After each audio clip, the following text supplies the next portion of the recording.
Gracias por seguir nuestro canal, deja tu me gusta para que lleguemos a más gente y seamos más conocidos y suscríbete al canal, eres muy importante aquí.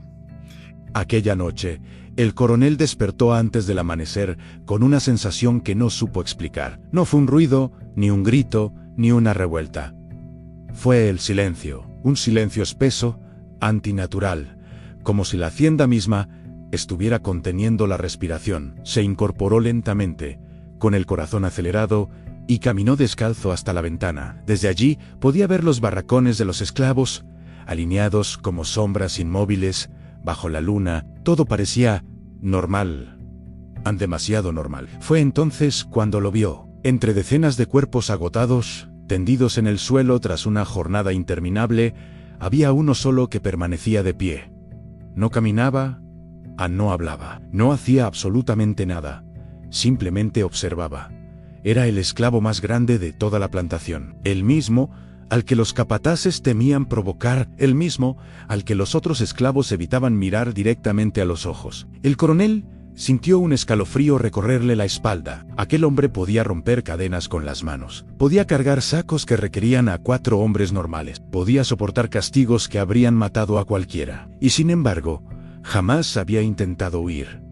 Nunca había levantado la voz, nunca había suplicado. Nunca había mostrado odio. Eso, más que su fuerza, era lo que inquietaba al coronel desde el primer día. Cuando aquel esclavo llegó a la hacienda, nadie preguntó su nombre, no importaba. En ese lugar, los nombres se borraban rápido. Solo preguntaron cuánto podía cargar, cuánto resistía, cuánto tiempo podía trabajar sin caer, y cumplió con todo. Demasiado bien. Con el paso de los meses, comenzaron los rumores. Algunos decían que era lento. Otros, que no entendía órdenes complejas. Los más antiguos aseguraban algo distinto, aunque entendía demasiado. Que observaba demasiado, que recordaba todo. El coronel nunca creyó en supersticiones. Había visto morir hombres, romperse familias, arder pueblos enteros. Nada lo impresionaba. Hasta esa noche, porque mientras lo observaba desde la ventana, comprendió algo perturbador. Aquel hombre no estaba cansado, no estaba esperando órdenes, no estaba planeando huir, estaba despierto. Y por primera vez, el coronel sintió que no era él quien vigilaba la hacienda, sino al revés. Sin saberlo, esa fue la noche en que comenzó a perder el control, aunque todavía no entendía por qué. A la mañana siguiente, el coronel ordenó que el esclavo fuera enviado al trabajo más duro de la plantación, no como castigo, sino como prueba. Quería verlo agotado, quería verlo quebrarse, quería confirmar que, al final, no era distinto a los demás. Los capataces lo llevaron sin resistencia. Como siempre, obedeció. Bajo el sol inclemente, lo pusieron a cavar zanjas profundas, a mover piedras imposibles, a cargar troncos que desgarraban la piel. Los otros esclavos caían uno a uno. Su respiración se mantenía lenta, controlada. Sus movimientos, precisos. No había rabia en su rostro, tampoco resignación, solo concentración. Eso desconcertó a todos. Los capataces comenzaron a evitar provocarlo, no porque temieran un ataque, sino porque no sabían cómo reaccionaría. La violencia era comprensible. El odio también, pero aquel silencio, ese silencio no tenía forma, no se podía castigar, no se podía corregir. La esposa del coronel fue la primera en notarlo de verdad. Desde el ala principal de la casa, observaba a los esclavos como quien observa animales de trabajo, pero aquel hombre no encajaba en ese pensamiento. Había algo en su postura, en la forma en que levantaba la mirada solo cuando era necesario. No desafiaba, no bajaba la cabeza. Simplemente estaba ahí. Un día, ella decidió provocarlo. Le dio una orden absurda, luego otra, después, una humillación pública. Esperaba una reacción en un gesto, un error en algo en el cumplió cada orden con exactitud. Sin prisa, sin temor, sin mostrar emoción alguna. Eso la incomodó más de lo que esperaba. Con el paso de las semanas, algo comenzó a cambiar en la hacienda.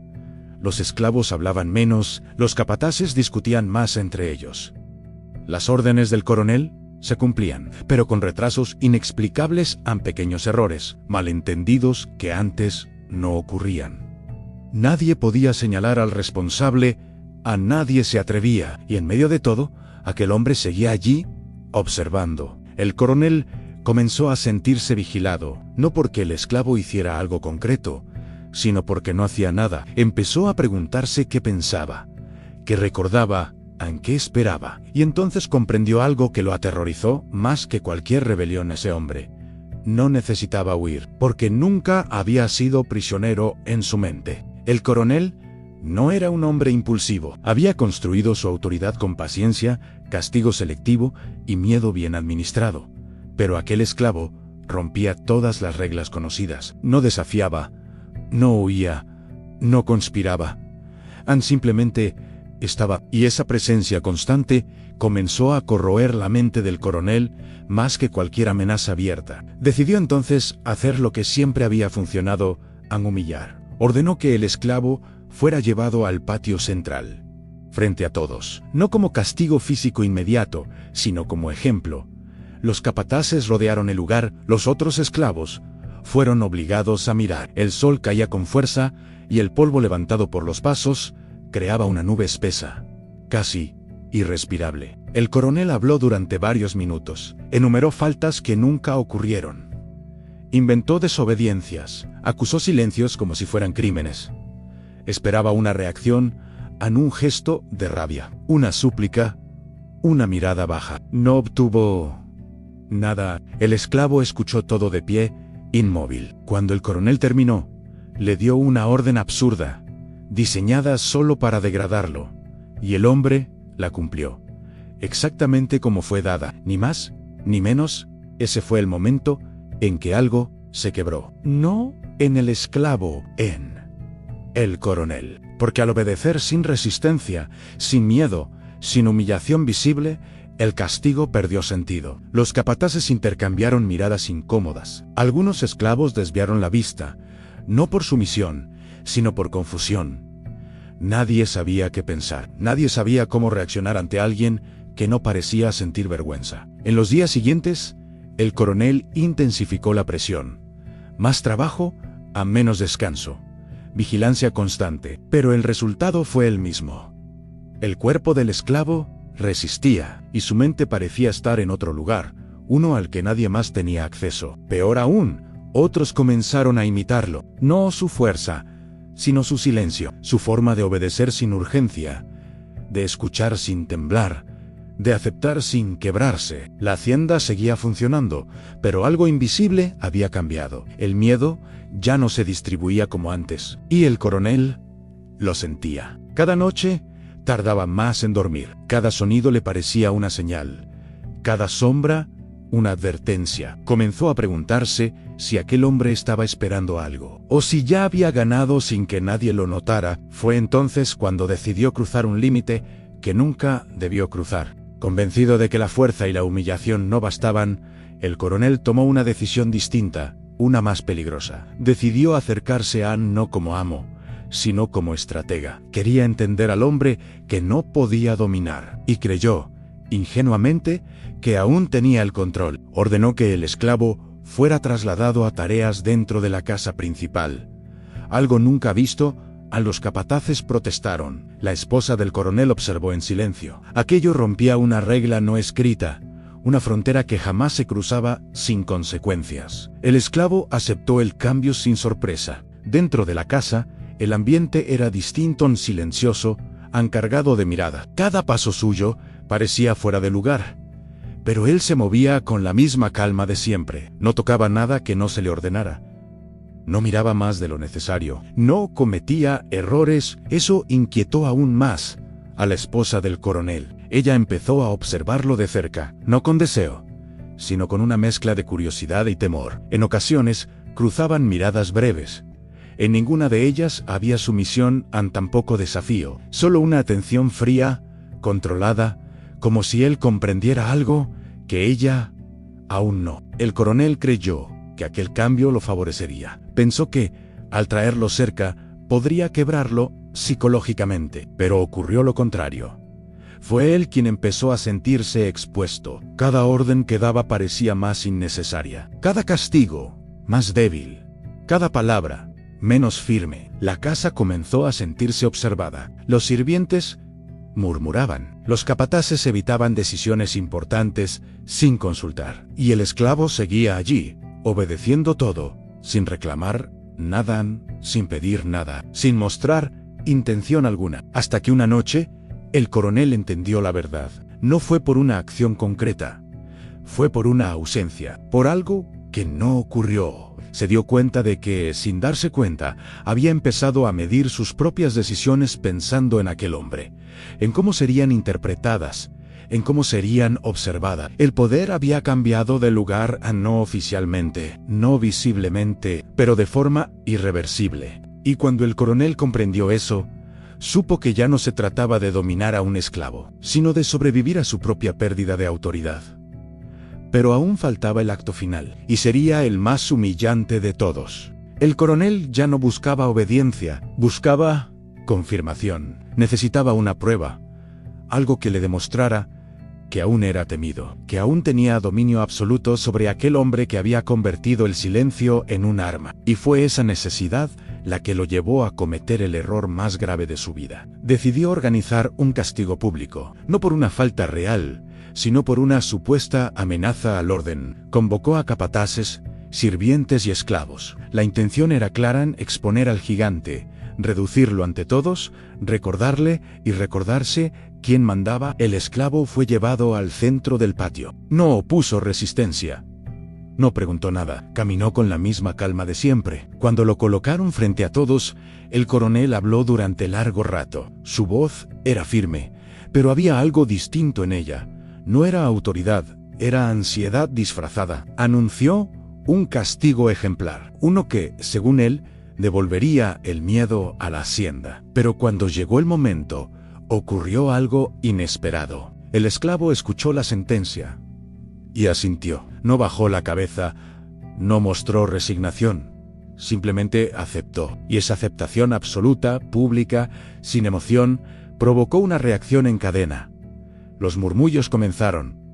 Las miradas se cruzaron. Algunos esclavos fruncieron el ceño. Otros capataces dudaron antes de ejecutar la orden. El castigo se llevó a cabo, y aún así, no funcionó. El cuerpo resistió, el rostro no cambió, el silencio permaneció intacto. No hubo gritos, no hubo lágrimas, no hubo ruego, a nada que justificara la violencia ejercida. Fue en ese momento cuando el coronel entendió, demasiado tarde, que había invertido los papeles. Porque ya no era él quien humillaba, era él quien estaba siendo observado, han juzgado, han medido ni, lo peor de todo, comparado. Después de aquel día, la hacienda nunca volvió a ser la misma. Las órdenes se cumplían, sí, pero sin convicción, sin urgencia. El miedo ya no fluía desde arriba hacia abajo, se había dispersado. Y en el centro de ese vacío, permanecía el esclavo quieto, presente, intocable. Y entonces, el coronel tomó una decisión desesperada, creyendo que aún podía recuperar lo que ya había perdido. Desesperado por recuperar el control, el coronel hizo algo impensable, algo que jamás habría considerado en otro momento. Decidió negociar, no con palabras abiertas, sino con gestos, privilegios, silencios comprados. Creyó que podía domesticar aquello que no entendía. Ordenó que al esclavo se le concedieran condiciones especiales. Menos trabajo físico, a más descanso. Acceso a espacios restringidos, no como recompensa oficial, sino como una forma encubierta de manipulación. Pero el esclavo no reaccionó. Aceptó los cambios con la misma indiferencia con la que había aceptado los castigos. No mostró gratitud, no mostró ambición, no mostró miedo. Y eso dejó al coronel sin herramientas, porque no se puede comprar a alguien que no desea nada visible. La esposa del coronel fue la primera en comprender lo que realmente estaba ocurriendo. Observó cómo su marido comenzaba a justificar decisiones, cómo evitaba enfrentamientos innecesarios, cómo medía cada palabra cuando aquel hombre estaba cerca. Ya no era autoridad, era cautela. La casa entera lo percibía. Los sirvientes bajaban la voz. Los capataces evitaban actuar sin consenso, y el esclavo seguía allí, convertido en un punto fijo alrededor del cual giraba todo, sin jamás dar una sola orden. El verdadero poder había cambiado de manos sin violencia, sin rebelión, sin derramamiento de sangre, y el coronel lo supo la noche en que no pudo dormir. Se levantó, caminó por los pasillos oscuros y se detuvo frente a la puerta, donde sabía que el esclavo descansaba. No entró, no llamó, no habló. Permaneció allí varios minutos, inmóvil, comprendiendo la magnitud de su derrota, porque el miedo ya no vivía en los barracones, vivía en él, pero aún quedaba un último acto, uno que sellaría para siempre el destino de ambos. El coronel entendió que ya no podía seguir fingiendo. Todo en la hacienda funcionaba, pero nada obedecía realmente. El orden existía solo en apariencia. Bajo la superficie, cada decisión pasaba por una pregunta silenciosa. ¿Qué pensará él? Esa certeza, lenta y corrosiva, terminó por empujar al coronel a una última acción desesperada. Eligió la noche. Convocó al esclavo en privado, lejos de capataces y sirvientes. No hubo testigos, no hubo discursos, solo dos hombres separados por un abismo invisible. El coronel habló primero, no como Amon, no como autoridad, habló como alguien que necesita ser escuchado. Prometió protección, prometió estabilidad, prometió incluso libertad futura, aunque sabía que esa palabra, dicha por él, había perdido todo valor. Esperaba una reacción, un gesto, un acuerdo implícito. El esclavo escuchó en silencio, no interrumpió, no negó, no aceptó. Cuando el coronel terminó, el hombre levantó la mirada por primera vez de forma directa. No había odio en sus ojos, tampoco gratitud, solo una calma insoportable. Y entonces hizo algo que el coronel jamás olvidaría. Asintió un simple gesto lento, controlado. Para el coronel, aquello fue peor que un insulto, porque no sabía qué significaba. Aceptación, burla, superioridad. El silencio volvió a caer entre ellos, más pesado que nunca. El esclavo dio media vuelta y se retiró sin esperar órdenes. Esa noche, el coronel no durmió. Comprendió que había cruzado el último límite, había reconocido, aunque fuera en privado, que ya no tenía el control. Y en una hacienda, el poder que se reconoce como perdido nunca se recupera. A partir de ese momento, algo se quebró definitivamente dentro de él, se volvió errático. Daba órdenes contradictorias, castigaba sin convicción, protegía sin razón. Los capataces lo notaron. Los sirvientes lo comentaron en voz baja. Incluso los esclavos lo percibieron. El gigante, en cambio, no cambió. Seguía obedeciendo. Seguía callado, seguía presente. Y eso, más que cualquier rebelión, terminó de destruir al coronel, porque entendió que había entregado lo único que jamás debía entregar, su certeza de mando. Y entonces ocurrió algo que nadie esperaba, ni siquiera el propio esclavo. Pasaron los años. Algunos dicen que el coronel envejeció de golpe. Otros aseguran que perdió el juicio lentamente, atrapado en una guerra que solo él veía. Lo cierto es que nunca volvió a ser el mismo. La hacienda siguió funcionando, pero su nombre dejó de imponerse como antes. Ya no inspiraba temor, solo respeto, vacío. El esclavo permaneció allí. Nunca intentó escapar. Nunca reclamó nada. Nunca aprovechó la debilidad del coronel de forma directa. Eso fue lo que más desconcertó a todos, porque si hubiera querido, habría podido destruirlo. Pero no lo hizo. Eligió algo distinto. Eligió quedarse. Con el tiempo, los nuevos esclavos escuchaban historias. Decían que aquel hombre había derrotado a un coronel sin tocarlo, que había convertido el silencio en un arma, que había cambiado el equilibrio de la hacienda solo observando. Nadie sabía qué era verdad y qué no. Él nunca lo aclaró. Cuando el coronel murió, no hubo castigos ni celebraciones, solo un vacío. Y en ese vacío, el esclavo siguió trabajando como siempre, como si nada hubiera pasado, como si todo hubiera pasado. Algunos aseguran que fue liberado después, otros que murió en la misma tierra donde había llegado. Hay quienes juran que lo vieron marcharse una madrugada, sin mirar atrás. Pero nadie pudo probar nada. Lo único seguro es esto, durante años. Nadie volvió a dormir tranquilo en aquella hacienda, porque todos sabían que el poder no siempre grita, no siempre golpea, no siempre castiga. A veces, simplemente observa. Y cuando eso ocurre, ya es demasiado tarde.